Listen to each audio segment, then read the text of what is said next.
ഷാഫി പറമ്പിലിന്റെ നേതൃത്വത്തിൽ പാനൂരിൽ സമാധാന സന്ദേശയാത്ര നടക്കുകയാണ്. ഈ തെരഞ്ഞെടുപ്പിൽ പ്രധാനമായും അക്രമ രാഷ്ട്രീയത്തിനെതിരെയുള്ള ഒരു സമരം എന്ന രീതിയിൽ തന്നെയാണോ ഇതിനെ കാണുന്നത്? ഈ നാട് സമാധാനം ആഗ്രഹിക്കുന്ന ജനതയുടെ കൂടെ ഞങ്ങൾ നിൽക്കാൻ തീരുമാനിക്കുകയും ഞങ്ങൾ അത് അവരുമായിട്ടും കൂടെ കമ്മ്യൂണിക്കേറ്റ് ചെയ്യാൻ ആഗ്രഹിക്കുക. ഇത് സമാധാനം ആഗ്രഹിക്കുന്ന ആരെങ്കിലും CPM പ്രവർത്തകരുണ്ടെങ്കിൽ അവർ പോലും ഈ ഒരാവശ്യത്തിന്റെ കൂടെ കൂടണം. അവർ പോസ്റ്റർ ഒട്ടിക്കുകയും ചുമരെഴുതുകയും സ്ഥാനാർത്ഥിയുടെ വിജയത്തിന് വേണ്ടി പരിശ്രമിക്കുകയും ഒക്കെ ചെയ്യുമ്പോഴും ഇവരുടെ ഒരു ക്രിമിനൽ സ്വഭാവമുള്ള ചില ആളുകൾ ഇപ്പുറത്ത് ബോംബ് ഉണ്ടാക്കിക്കൊണ്ടിരിക്കുക. ആ ബോംബ് അവിടെ കയ്യിലിരുന്ന് പൊട്ടിയില്ലായിരുന്നെങ്കിൽ അത് ആർക്കെതിരെയായിരുന്നു ഉപയോഗിക്കുക? അതിൽ ആര് അപായപ്പെടുമായിരുന്നു? ആർക്ക് പരിക്കേൽക്കുമായിരുന്നു?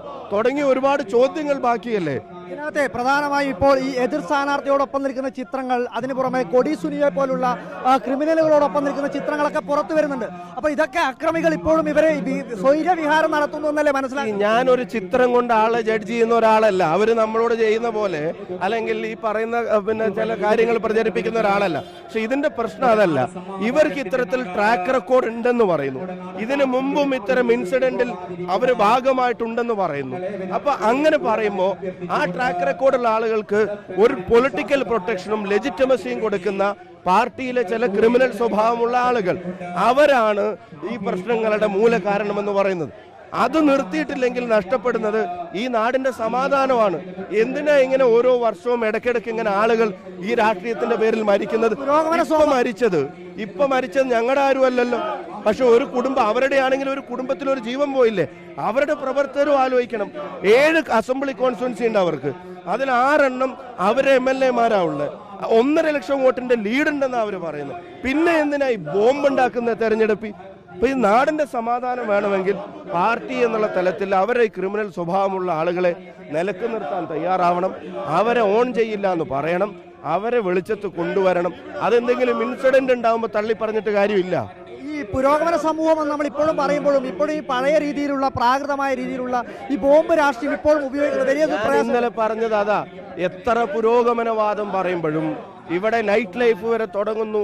അതിന്റെ പ്രചരണങ്ങൾ ഒരു വശത്ത് നടക്കുമ്പോഴും ഒരു തെരഞ്ഞെടുപ്പ് സാമഗ്രിയായി ബോംബുണ്ടാക്കി കളക്ട് ചെയ്ത് വെക്കുന്നവർ ജനാധിപത്യത്തെ പറ്റി പറയുന്ന ഒരു വാക്കും ആത്മാർത്ഥതയില്ലാത്തതാണെന്ന് ഇവിടുത്തെ ജനങ്ങൾ തിരിച്ചറിയണം. അപ്പൊ അറിയാതെ പോലും ബോംബ് രാഷ്ട്രീയത്തിന് കൊടുക്കുന്ന ഒരു പിന്തുണയായി ഇവിടുത്തെ ജനങ്ങളുടെ വോട്ട് മാറരുത്. ഇവിടുത്തെ ജനങ്ങളുടെ നിലപാടുകൾ മാറരുത്. സമാധാനം വേണം, അത് ആഗ്രഹിക്കണം, അതിനുവേണ്ടി പ്രവർത്തിക്കണം. പോലീസ് നൽകുന്ന പിന്തുണയും വലിയ പ്രധാനപ്പെട്ട കേസിൽ കൃത്യമായി ചാർജ് ചെയ്യുന്നില്ല.